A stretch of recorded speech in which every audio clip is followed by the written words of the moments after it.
Submissão. Continuação. Eu sempre gostei da Place St. George's, de suas fachadas deliciosamente Belle Époque, e parei uns instantes diante do busto de Garvani antes de subir a rua Notre-Dame de Lorette e depois a rua Chaptal. No número 16 abria-se uma pequena alameda de paralelepípedos, margeada de árvores, levando ao museu. A temperatura estava amena e as portas duplas tinham sido abertas para o jardim. Peguei uma taça de champanhe antes de perambular entre as tilhas e logo avistei Alice, professora adjunta da Universidade de Lyon 3, especialista em Nerval. Seu vestido de tecido leve e estampado de flores vivas era provavelmente o que se chama de vestido de coquetel. Para falar a verdade, as diferenças entre vestido de coquetel e vestido de festa me escapavam um pouco, mas eu tinha certeza de que em todas as circunstâncias Alice estaria com o vestido apropriado, e sua companhia era muito repousante. Portanto, não hesitei em cumprimentá-la, embora ela estivesse conversando com um sujeito jovem de rosto anguloso, pele muito branca, trajando um blazer azul sobre uma camiseta dos Paris Saint-Germain, calçando um tênis vermelho vivo, num conjunto estranhamente muito elegante. Ele se apresentou a mim com o nome de Godofrey Lamporer. Eu sou um de seus novos colegas, disse, virando-se para mim, e observei que tomava um uísque sem gelo. Acabo de ser nomeado para Paris 3. Sim, soube de sua nomeação. Você é especialista em Blois, não é? François sempre detestou Blois. Alice interveio com leveza. Bem, como especialista em Huysmans, ele é de outra seara, evidentemente. Lampourier se virou para o meu lado, sorrindo com uma cordialidade surpreendente, e disse de chofre. Eu o conheço, é claro. Admiro enormemente seu trabalho sobre Huysmans. E depois fez um instante de silêncio, buscando as palavras, sem deixar de me olhar intensamente. Seu olhar era tão intenso que pensei que devia estar maquiado, ou pelo menos acentuar os cílios com um toque de rímel. E nesse instante tive a impressão de que ia me dizer coisas importantes. Alice lançava sobre nós esse olhar a um só tempo afetuoso e levemente gozador das mulheres que seguem uma conversa entre homens. Essa coisa curiosa que sempre parece hesitar entre a pederastia e o duelo. Uma brisa bem forte balançou, acima de nós, a folhagem das tilhas. Nesse instante ouvi muito longe, muito vago, um ruído surdo que lembrava uma explosão. É curioso, disse enfim Lampourier.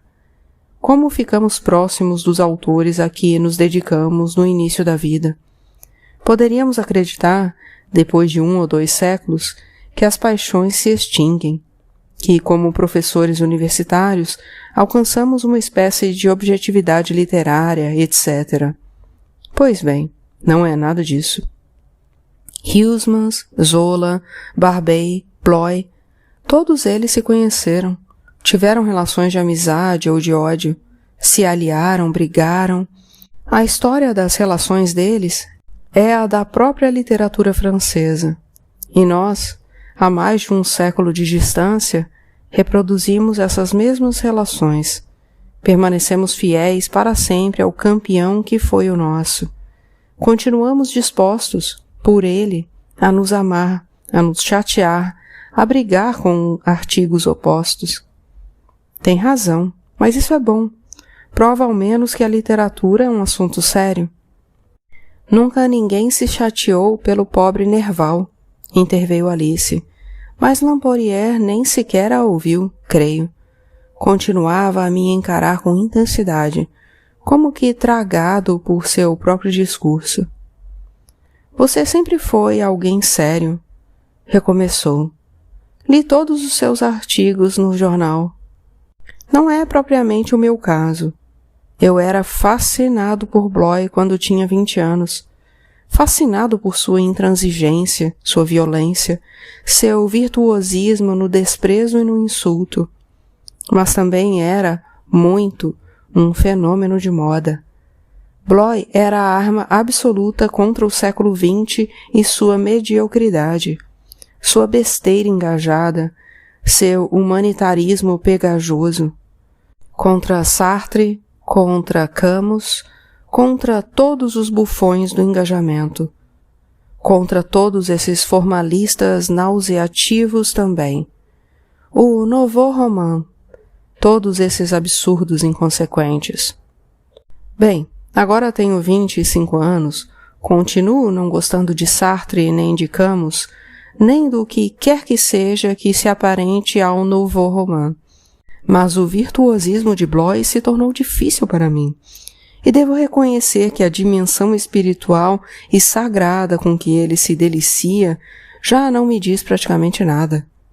Agora sinto mais prazer em reler Maupassant ou Flaubert, e até mesmo Zola, bem, certas páginas. E também, é claro, o curiosíssimo Huysmans. Ele tinha um jeito de intelectual de direita, muito sedutor, pensei. Isso lhe daria uma certa singularidade na faculdade. Podemos deixar as pessoas falarem bastante tempo. Elas estão sempre interessadas no próprio discurso, mas, ainda assim, de vez em quando convém interferir, o mínimo que seja. Dei uma olhada sem ilusões para Alice. Sabia que esse período não a interessava nem um pouco. Ela era frühromantique ao extremo. Por pouco, não perguntei a Lampérière. Você está mais para a Carola, fascistoide, ou é uma mistura dos dois? Antes de me recompor, decididamente eu tinha perdido o contato com os intelectuais de direita. Já não fazia a menor ideia de como lidar com eles. Bem distante, ouviu-se de repente uma espécie de estouro prolongado. — O que vocês acham que é isso? Perguntou Alice. — Está parecendo tiros, acrescentou num tom hesitante. Logo nos calamos, e me dei conta de que todas as conversas no jardim tinham silenciado. Percebia-se de novo o sussurro dos ventos nas folhas e passos discretos sobre o cascalho. Vários convidados deixavam a sala onde acontecia o coquetel e avançavam devagarinho entre as árvores, na expectativa. 2 professores da Universidade de Montpellier passaram perto de mim, ligaram seus smartphones e os seguravam de modo estranho, com a tela na horizontal, como uma varinha de condão. Não há nada, suspirou um deles, angustiado. Continuam a falar do G20. Se imaginavam que os canais de notícias iam cobrir o acontecimento, estavam muito enganados, pensei. Tanto quanto ontem em Montfermeil, o silêncio era total. É a primeira vez que a coisa estoura em Paris, observou Lampérière em tom neutro. No mesmo instante houve o novo barulho de tiroteio. Dessa vez muito nítido, e parecia perto. Depois, uma explosão muito mais forte. Todos os convidados logo se viraram naquela direção. Uma coluna de fumaça subia no céu acima dos prédios. Devia vir mais ou menos da Place de Clichy. Bem, acho que nossa festinha vai ter um fim prematuro, disse Alice com graça. Na verdade, muitos convidados tentavam telefonar, e alguns começavam a se deslocar para a saída. Mas lentamente, por intervalos, como para mostrar que continuavam donos de si, que não cediam de jeito nenhum a um movimento de pânico. Podemos continuar a conversa na minha casa, se quiserem, propôs Lampérière. Moro na rua do Cardinal Mercier, fica a 2 passos daqui. Tenho o meu curso amanhã em Lyon. Pego o TGV às 6 horas, disse Alice. Acho que vou para casa. Tem certeza? Tenho. É curioso, não sinto o menor medo. Olhei para ela, me perguntando se devia insistir, mas curiosamente eu também não sentia medo. Sem muita razão estava convencido de que os confrontos parariam no Boulevard de Clichy. A Twingo de Alice estava estacionada na esquina da Rua Blanche. Não sei se é muito prudente o que você está fazendo, eu disse depois de lhe dar um beijo. De qualquer maneira, me telefone quando chegar em casa. Ela assentiu antes de ligar o carro. É uma mulher extraordinária, disse Lamperier. Concordei, pensando que no fundo eu sabia muito pouco sobre Alice. Junto com as distinções honoríficas e as etapas da carreira, as indiscrições sexuais eram mais ou menos nosso único assunto de conversa entre colegas, e sobre ela eu nunca tinha ouvido um menor boato. Era inteligente, elegante, bonita. Que idade poderia ter?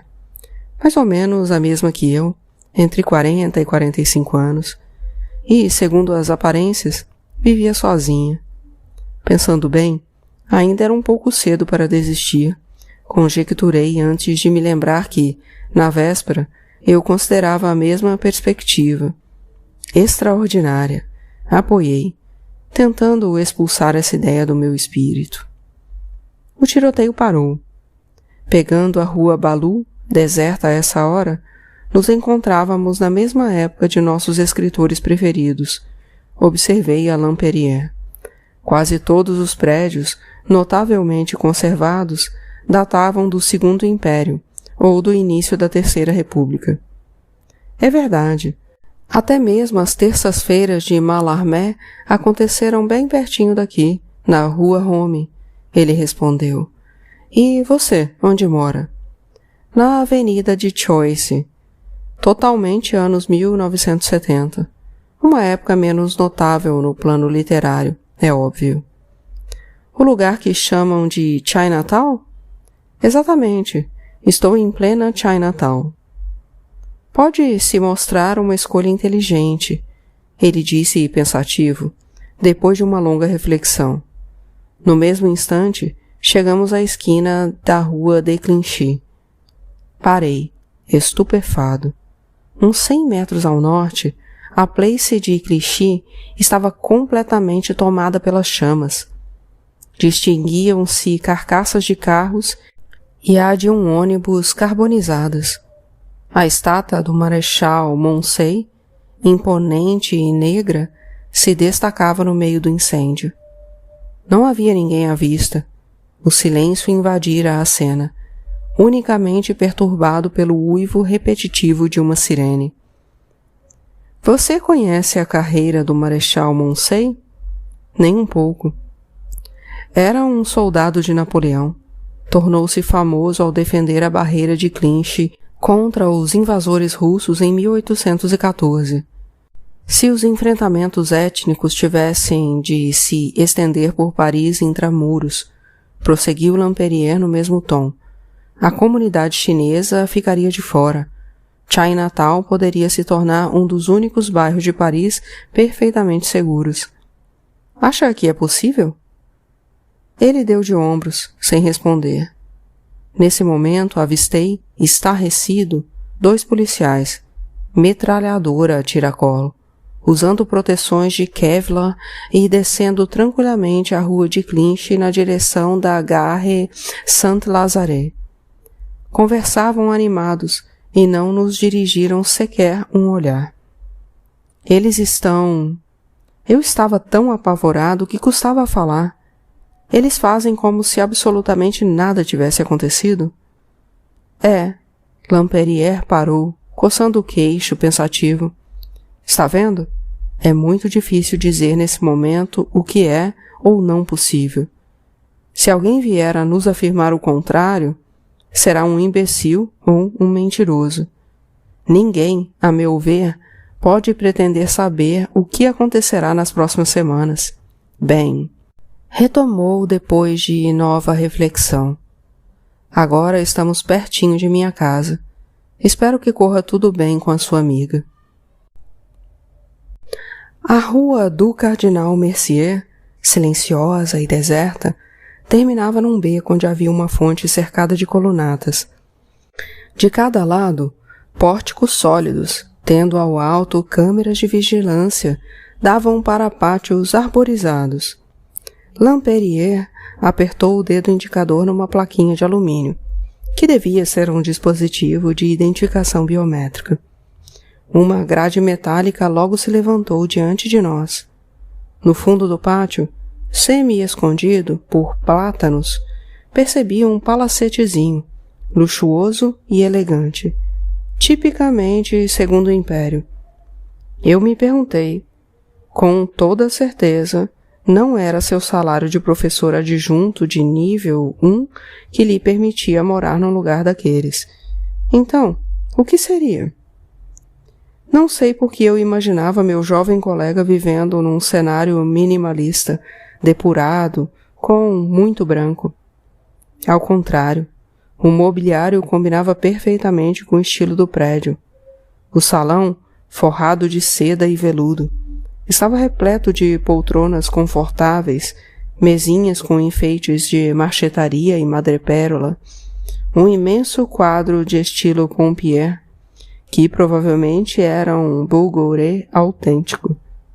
Reinava acima de uma lareira muito trabalhada. Sentei-me numa otomana estofada de tecido canelado verde garrafa, antes de aceitar uma aguardente de pera. Podemos tentar saber o que está acontecendo, se quiser. Ele me propôs ao me servir. Não, sei perfeitamente que não haverá nada nos canais de notícias. Na CNN, talvez, se você tiver uma parabólica. Tentei nesses últimos dias. Nada na CNN, também nada no YouTube. Mas isso eu esperava. No YouTube, às vezes passam algumas imagens. Gente que filma com o celular. Mas é muito aleatório. E nesse caso, não encontrei nada. Não entendo por que resolveram fazer um silêncio total. Não entendo o que este governo está querendo. Aí, a meu ver, está claro. Realmente estão com medo de que a Frente Nacional ganhe as eleições. E qualquer imagem de violência urbana são votos a mais para a Frente Nacional. Agora é a extrema-direita que tenta fazer a pressão subir. Evidentemente, nos subúrbios os caras reagem de imediato a qualquer coisa. Mas, se você olhar bem, toda vez que a coisa saiu do controle nesses últimos meses, havia no início uma provocação anti-islã, uma mesquita profanada, uma mulher obrigada, sob a ameaça, a tirar o niqab, em suma, coisas desse gênero. E você acha que é a Frente Nacional que está por trás disso? Não, não. Eles não podem se permitir isso. Não é assim que a coisa acontece. Digamos que há caminhos alternativos. Terminou sua bebida. Nos servimos de novo e se calou. O Bouguereau, no alto da lareira, representava 5 mulheres no jardim. Umas vestidas de túnicas brancas, outras quase nuas, cercando uma criança nua, de cabelos cacheados. Uma das mulheres nuas escondia os seios com as mãos. A outra não podia, pois segurava um ramo de flores do campo. Tinha seios bonitos, e o artista reproduzira perfeitamente seus drapeados. Aquilo datava de um pouco mais de um século, e me parecia tão distante que a primeira reação era ficar confuso diante daquele objeto incompreensível. Lentamente, progressivamente, era possível tentar se pôr na pele de um dos burgueses do século XIX, de um dos sujeitos ilustres de sobrecasaca para quem fora pintado o quadro. Era possível, como eles, sentir as primícias de uma emoção erótica diante daquelas nudezas gregas, mas era uma laboriosa, difícil escalada no tempo. Maupassant, Zola e até Huysmans eram de um acesso muito mais imediato. Provavelmente eu deveria ter falado disso, desse estranho poder da literatura. Mas decidi continuar a falar de política. Queria saber mais, e ele parecia saber mais sobre o assunto. Bem, ao menos era a impressão que dava. Você circulou pelos movimentos identitários, me parece. Seu tom fora perfeito, um tom mundano, interessado, curioso, sem mais. Uma neutralidade benevolente com uma pitada de elegância. Ele sorriu abertamente, sem reservas. Sim, sei que o boato se espalhou na faculdade. De fato, pertencia a um movimento identitário, há alguns anos, quando preparava minha tese. Eram identitários católicos, no mais das vezes realistas, nostálgicos, no fundo românticos, alcoólatras também quase sempre. Mas tudo isso mudou completamente, perdi o contato, e acho que se eu fosse a uma reunião, não reconheceria mais nada. Me calei metodicamente. Quando nos calamos metodicamente, fitamos as pessoas direto nos olhos, dando-lhes a impressão de beber suas palavras. Elas falam. Gostam de ser ouvidas. Todos os investigadores sabem disso. Todos os investigadores, todos os escritores, todos os espiões. Veja bem, ele recomeçou. O bloco identitário era, na verdade, tudo menos um bloco. Estava dividido em múltiplas facções que se compreendiam e se entendiam mal. Católicos, solidaristas aparentados à terceira via, monarquistas, neopagões, laicos de corpo e alma vindo da extrema esquerda, mas tudo mudou na hora da criação dos indígenas europeus. No início, eles se inspiraram nos indígenas da República, pegando exatamente a direção contrária, e conseguiram transmitir uma mensagem clara e de federação. Somos os indígenas da Europa, os primeiros ocupantes dessa terra, e recusamos a colonização muçulmana. Recusamos também as empresas americanas e a compra de nosso patrimônio pelos novos capitalistas vindos da Índia, da China, etc. Citavam Jerônimo, Cochise, Touro Sentado, etc. O que era um bocado engenhoso. E, melhor ainda, o site deles na internet era graficamente muito inovador, com animações incríveis, uma música animada, e isso lhes atraiu um público novo, um público de jovens. Você acha realmente que eles querem detonar uma guerra civil? Quanto a isso, não é a menor dúvida. Vou lhe mostrar um texto que apareceu na web. Levantou-se e passou para a sala ao lado. Desde que tínhamos entrado no salão, os ruídos de tiros pareciam ter parado, mas eu não tinha certeza de que daria para ouvi-los da casa dele, pois o beco era extremamente calmo. Voltou e me entregou umas 10 folhas grampeadas, impressas em pequenos caracteres. O documento tinha, de fato, um título bem claro: Preparar a Guerra Civil. Bem, há muitos do mesmo tipo, mas este é um dos mais sintéticos, com as estatísticas mais confiáveis. Há um monte de números, porque examinam o caso de 22 países da União Europeia, mas em todos as conclusões são as mesmas. Para resumir a tese deles, a transcendência é uma vantagem seletiva. Os casais que se reconhecem numa das 3 religiões do livro sagrado, entre os quais os valores patriarcais se mantiveram, têm mais filhos do que os casais ateus ou agnósticos. As mulheres são menos educadas, o hedonismo e o individualismo são menos enraizados. Por outro lado, a transcendência é, em grande parte, uma característica geneticamente transmissível. As conversões, ou a rejeição dos valores familiares, têm apenas importância marginal. Na imensa maioria dos casos, as pessoas permanecem fiéis ao sistema metafísico em que foram criadas. O humanismo ateu, sobre o qual repousa o viver juntos laico, está, portanto, condenado a curto prazo, e a percentagem da população monoteísta está fadada a aumentar rapidamente. É este, em especial, o caso da população muçulmana. Sem nem sequer levar em conta a imigração, que acentuará ainda mais o fenômeno, para os identitários europeus, está fora de questão que entre os muçulmanos e o resto da população deverá, necessariamente, mais cedo ou mais tarde, estourar uma guerra civil. Daí concluem que, se querem ter uma chance de ganhar essa guerra, é melhor que ela estoure o quanto antes. Em qualquer hipótese, antes de 2050, de preferência bem antes disso. Isso me parece lógico. Sim, no plano político e militar é claro que eles têm razão. Resta saber se eles decidiram passar a ação agora e em que países.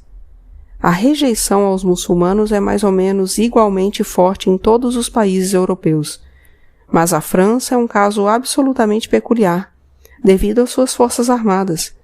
As forças armadas franceses continuam a ser uma das primeiras do mundo, e essa opção foi mantida, apesar das restrições orçamentárias, por todos os sucessivos governos, o que faz com que nenhum movimento insurrecional possa esperar ter peso se o governo de fato se decidir pela intervenção das Forças Armadas.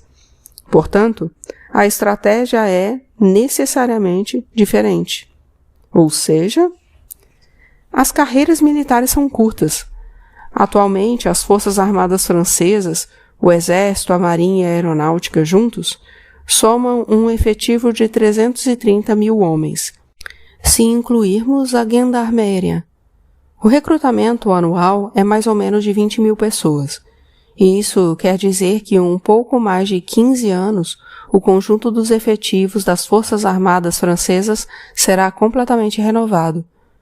Se os jovens militantes identitários, e são quase todos jovens, se inscreverem maciçamente nos concursos de recrutamento das Forças Armadas, poderiam assumir seu controle ideológico em prazo relativamente curto.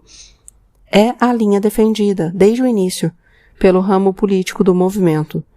E foi isso que provocou, há 2 anos, o rompimento com o ramo militar, partidário da passagem imediata à luta armada. Penso que o ramo político manterá o controle, e que o ramo militar só atrairá uns poucos marginais vindo da delinquência e fascinados pelas armas. Mas a situação poderia ser diferente em poucos países, em especial na Escandinávia. A ideologia multiculturalista ainda é bem mais opressora na Escandinávia do que na França. Os militares identitários são numerosos e aguerridos. E, do outro lado, o exército só tem efetivos insignificantes. Talvez fossem incapazes de enfrentar levantes sérios. Sim, caso uma insurreição geral estoure proximamente na Europa, talvez venha da Noruega ou da Dinamarca. A Bélgica e a Holanda também são zonas potencialmente muito instáveis. Por volta das 2 da manhã tudo parecia calmo, e encontrei facilmente um táxi. Cumprimentei Lamperière pela qualidade da aguardente de pera. Tínhamos praticamente esvaziado a garrafa. É claro que, como todo mundo, fazia anos, e até dezenas de anos, que ele ouvia falar desses temas. A expressão, depois de mim, o dilúvio, é atribuída ora para Luís XV, ora à sua amante, Madame de Pompadour. Ela resumia bastante bem meu estado de espírito, mas era a primeira vez que uma ideia inquietante me cruzava o espírito. O dilúvio. Afinal de contas, poderia muito bem se produzir antes de meu próprio falecimento. Evidentemente, eu não esperava ter um fim de vida feliz. Não havia a menor razão para que fosse poupado do luto, da doença e do sofrimento. Mas até então eu podia esperar deixar esse mundo sem violência exagerada. Seria ele alarmista demais? Infelizmente eu não acreditava nisso. Aquele rapaz me deixara uma profunda impressão de seriedade. Na manhã seguinte fiz uma pesquisa no YouTube, mas não havia nada a respeito da Place de Clichy. Caí apenas num vídeo um tanto assustador, embora não comportasse nenhum elemento violento. uns 15 caras inteiramente vestidos de preto, mascarados, encapuzados, armados de metralhadoras. Tinham se colocado numa formação em V e avançavam lentamente no meio de um cenário urbano que evocava a Dali de Angele Thiot. Com toda certeza não era um vídeo filmado com um celular. A resolução era excelente e tinham acrescentado um efeito de câmera lenta. Esse vídeo, estático, imponente, filmado ligeiramente de baixo para cima, não tinha outro objetivo senão afirmar uma presença, o controle sobre um território. Em caso de conflito étnico, eu estaria automaticamente alinhada ao campo dos brancos, e pela primeira vez, quando saí para fazer as minhas compras, dei graças aos chineses por terem sabido, desde as origens do bairro, evitar qualquer instalação de negros ou árabes, e, aliás, mais genericamente, qualquer instalação de não chineses, exceto de alguns vietnamitas. Seja como for, era mais prudente considerar uma posição de retaguarda, caso as coisas viessem a degenerar depressa. Meu pai morava num chalé no maciço dos Écrins, e não fazia muito tempo, quer dizer, pelo menos não fazia muito tempo que eu saiba, que encontraram uma nova companheira. Minha mãe se deprimia em Nevers, e não tinha outra companhia além de seu bulldog francês. Fazia uns 10 anos que eu não tinha notícias deles. Os dois baby boomers sempre deram demonstração de um egoísmo implacável, e nada me levava a crer que me acolheriam de bom grado. A questão de saber se eu tornaria a ver meus pais antes de morressem, às vezes me cruzava o espírito. Mas a resposta era sempre negativa, e eu nem sequer acreditava que uma guerra civil conseguisse melhorar as coisas, pois encontrariam um pretexto para se negarem a me hospedar. Sobre essa questão, nunca lhes faltaram desculpas. E eu tinha amigos, vários, bem, para falar a verdade, nem tantos, e perdi um pouco o contato com eles. Havia Alice. Sem dúvida eu podia considerar Alice como uma amiga. No conjunto, desde minha separação de Miriam, estava extremamente só.